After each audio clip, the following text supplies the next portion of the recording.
అందరికీ నమస్కారం. బయట ఎవరైతే జాబ్ మేళాకు వచ్చిన వాళ్ళందరూ కొంచెం లోపలికి రావాలి.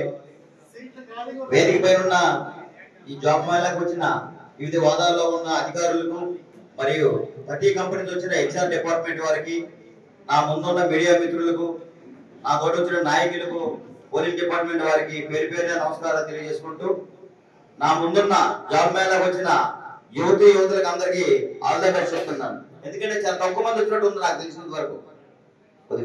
అయితే చాలా తక్కువ మంది వచ్చున్నారు. సుమారుగా 1000 జాబులు ఉంటే మీరు ఎంత తక్కువ మంది ఎందుకు వచ్చారు నాకు అర్థం కావట్లేదు. ఎక్కువ రావాలి. మీకు ఒక విషయం తెలియనట్టు ఉంది.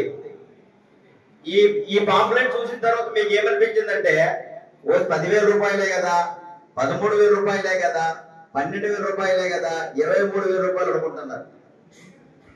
మీ అందరూ అనుభవం, నా అనుభవం చెప్తాను వినండి. 1994లో బిఎస్సి కంప్లీట్ అయిపోయిన తర్వాత జాబ్ కోసం తిరగడం స్టార్ట్ చేశాను.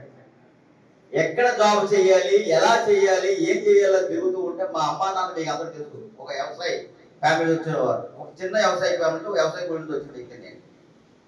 వాళ్ళు కూడా మా అబ్బాయి బిఎస్సి వరకు చదివాడు, ఉద్యోగం కావాలని చెప్పేసి తిరగని వాళ్ళ దగ్గరికి దగ్గరికి తిరిగాను.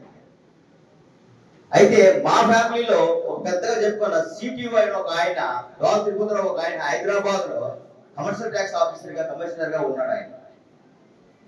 ఆయన దగ్గరికి, ఆయన మాకు దూరపు బంధువు అయితే మా అమ్మాయిని నేను రిక్వెస్ట్ చేస్తే, మా అబ్బాయికి ఒక జాబ్ కావాలి, ఏదైనా ఏం చదివాడమంటే బిఎస్సి చేసాడనంటే నా దగ్గర రమ్మని చెప్తే, నేను 1994లో జనవరి నెల ఎండింగ్ లో నేను ఆయన దగ్గరికి హైదరాబాద్ వెళ్ళడం జరిగింది.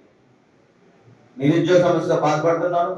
తల్లిదండ్రులు అంతవరకు చదివించారు నాకు, మరి చదివించలేక చేతులు తీసే పరిస్థితి. 1 ఎకరా భూమి చేసేవాళ్ళు, దాని మీద వచ్చి మలసాయంతో తినేవాళ్ళు. మా నాన్న మా అమ్మ కష్టపడి నాకు రోజుకి 7 రూపాయలు ఇచ్చి నాకు నర్సంపేట ఇంటర్మీడియట్ చదివితే నర్సంపేట పంపించేవారు. తర్వాత డిగ్రీ చదువుతానంటే డిగ్రీ పంపించి చాలా ఇబ్బందులు పడుతుండేవాళ్ళు నా ద్వారా.